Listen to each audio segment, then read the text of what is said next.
qu'un seul morceau de bois ne peut pas allumer les feux.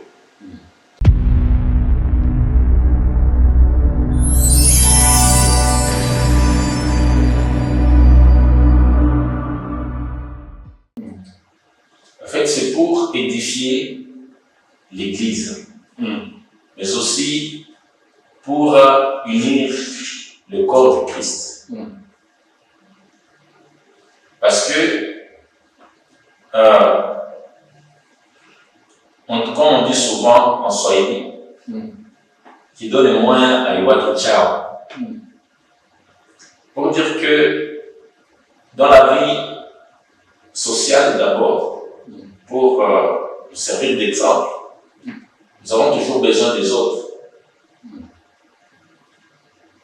Il y a un proverbe qui dit qu'un seul morceau de bois ne peut pas allumer les feux. Donc il faut qu'il y ait 2 morceaux de bois ou plus pour que la flamme soit vraiment beaucoup plus impactante. C'est avec ces peu de mots que je peux répondre d'abord à la question de manière introductive. Donne-moi le rôle de l'apôtre. Voilà, merci beaucoup. Ouais. Concernant le rôle de l'apôtre, et d'après les recherches, l'apôtre est d'abord le bâtisseur et le visionnaire. C'est-à-dire c'est lui qui pose les premiers fondements de l'Église. Et il doit être appelé pour ça. À part ça, il coordonne et supervise plusieurs communautés. Si nous pouvons prendre l'exemple de Paul, qui écrivait aux Éphésiens, à l'église d'Éphèse, aux Colossiens, aux Corinthiens. Nous connaissons tous ces livres-là que Paul a écrits pour s'adresser aux églises des différents lieux où il a posé les fondements de l'église. C'est-à-dire que l'apôtre, au-delà de poser les fondements, il supervise pour voir si le travail se passe très bien. Donc un bon apôtre doit toujours faire le suivi des églises qu'il a mis par-ci par-là par l'inspiration du Saint-Esprit. Ouais. Aujourd'hui, nous avons beaucoup des apôtres. Il a déjà commencé avec son église. Après avoir consacré un pasteur, puis il l'envoie quelque part, il s'appelle directement apôtre. Ma question, c'est celle-ci. On devient apôtre après avoir consacré combien de pasteurs? Bon, merci pour la question. Ouais. En effet, la parole de Dieu, ou bien si nous pouvons nous référer de l'apôtre Paul, qui est l'exemple par excellence, on devient apôtre en posant des églises, pas en consacrant des pasteurs. Parce que ça peut arriver que dans une église, on puisse consacrer 2 ou 3 pasteurs dans une même église. Mais ici, il s'agit de poser des églises, donc pour poser les fondements des églises dans différents lieux. Et mettre des responsables pasteurs qu'il faut bien sûr consacrer. Mais il faut aussi se rassurer que ces pasteurs-là ont vraiment l'appel pastoral. C'est pas tout le monde à qui il faut donner cette responsabilité-là, qui est vraiment très importante. C'est là qu'on ramène directement de penser au rôle maintenant du pasteur, à qui on peut donner cette responsabilité-là. Les pasteurs selon les recherches, il prend soin du troupeau comme un berger. Prendre soin du troupeau. Ouais. Pas disperser. Pas disperser les troupeaux. Il doit prendre soin du troupeau que Dieu a mis à sa disposition. Et quand on parle de prendre soin, là on voit le partage de la parole de Dieu régulièrement. C'est qui est d'ailleurs sa mission principale. Il doit nourrir les brebis. Comme Jésus disait à Paul, il lui demandait, Pierre, m'aimes-tu? Il a dit oui, je t'aime. Il a encore posé la question, Pierre, m'aimes-tu? Il lui a dit oui, Seigneur, je t'aime. Troisièmement encore, Paul, m'aimes-tu? Pierre, vous comprenez? Pierre a répondu en disant, Seigneur, mais ça devient quoi? Tout le temps tu me poses cette question, toi, tu sais que je t'aime. Oui, je t'aime. Alors, Jésus lui a dit, si tu m'aimes, paie mes brebis, c'est-à-dire nourris mes brebis. Alors pourquoi est-ce que Jésus insistait à la nourriture à donner aux brebis? C'est parce que c'est grâce à la nourriture ou la parole de Dieu que le peuple de Dieu écoute régulièrement, parvient à grandir. Donc sans la nourriture, on ne peut pas grandir. C'est comme un enfant qui est à la maison avec un parent. L'enfant ne peut pas grandir ou bien être à bonne santé sans être nourri comme il le faut. Voilà pourquoi les pasteurs ont la responsabilité de toujours nourrir les brebis. Ça c'est qu'on s'en prendre soin. Il doit aussi protéger. C'est toujours dans le cas de prendre soin. Alors, les pasteurs doivent se guider. C'est un guide. Il oriente. Il oriente ses enfants. Il les réconforte. Il n'est pas là pour disperser, pour les décourager. Un berger qui commence à décourager les brebis, c'est pas un berger. Mais aussi, il y a des brebis qui n'aiment pas la correction. Quand vous leur dites la vérité, ils se rebellent. Un brebis qui se rebelle. Oui, même s'il se rebelle, le pasteur a la responsabilité de prier pour ce rebelle-là. C'est toujours dans le cas de prendre soin. Le pasteur ne va pas choisir telle catégorie de personnes à l'église. C'est-à-dire que moi, j'aime tel et tel, et l'autre non. D'ailleurs, Jésus-Christ est l'exemple par excellence. Il savait que Judas était là, il savait bien la mission de Judas, qui était de le trahir, mais quand même l'avait gardé parmi ses enfants. Et en aucun cas,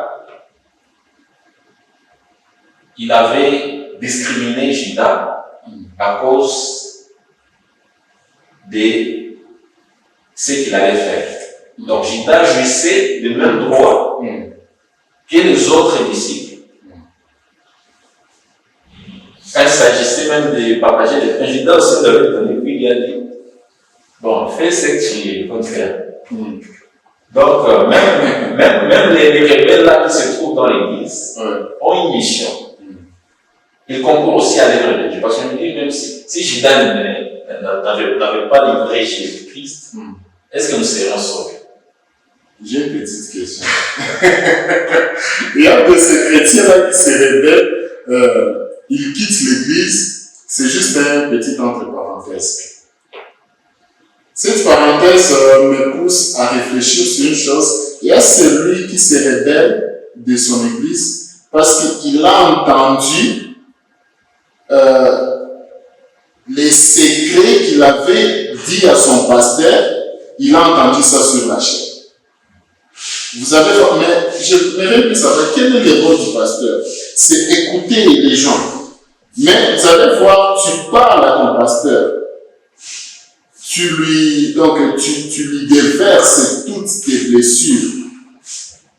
Il t'écoute, il prie pour toi, mais après, il va se servir d'exemple sur la chair. Est-ce que ça, c'est un vrai pastoral? Merci beaucoup pour cette question. Ouais. Le pasteur qui écoute les brebis, parce que le brebis lui a fait confiance en tant que berger, il lui a confié ses secrets, ses difficultés, ses peines, ses faiblesses, l'histoire de la victime, de la personne en détresse qui avait besoin de lui. Vraiment, ce pasteur mène un comportement qui ne rend pas gloire au Seigneur et également qui nuit à la dignité de la personne ou bien de son enfant qui lui a fait confiance. Et je profite pour parler aux pasteurs qui sont en train de nous écouter à ce moment, de dire que lorsque nous sommes en train de servir le Seigneur, nous sommes en train d'encadrer les enfants de Dieu, nous sommes des gérants. Nous ne sommes pas des Dieu, nous sommes des gérants. Et cette gestion-là, ces soins-là que nous portons aux enfants de Dieu, nous devons le faire avec dignité. Nous devons respecter la dignité des gens que nous sommes en train de conduire. Ce sont aussi des êtres humains. Le fait d'être spirituel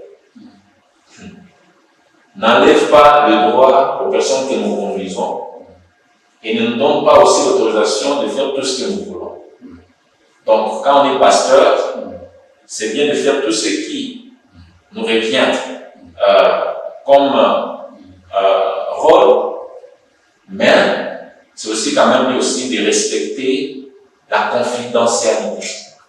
Le respect des confidentialités, parce que cela renforce la confiance entre vous, pasteur, et l'agneau de Dieu, ou bien les brebis qui est venu vous voir. C'est un peu ça, le rôle principal du prophète. Est-ce que c'est être prophète, c'est pas après avoir rêvé la vie de quelqu'un, après un long sommeil, maintenant on devient prophète. Et réellement, le vrai rôle du prophète, son rôle que nous voulons un peu savoir. Est-ce que tout le monde qui rêve sont prophètes ou non? Voilà, merci beaucoup. En fait, je suis en train de répondre par rapport aux préoccupations, même s'il y a un ordre établi, il y a d'abord il y a l'apôtre, et puis vient le prophète, et puis vient les évangélistes, les pasteurs, et enfin il y a les diacres. Donc en cinquième position, nous avons les docteurs. Voilà, merci. Il y a les docteurs. Ce sont les 5 ministères. Alors, mais, comme il y a la préoccupation, c'est de savoir donc les prophètes, quels sont les rôles des prophètes. Alors, toujours, année de recherche, les prophètes est d'abord le porte-parole de la pensée de Dieu. C'est-à-dire, le prophète ne dit pas ce qui vient de sa tête.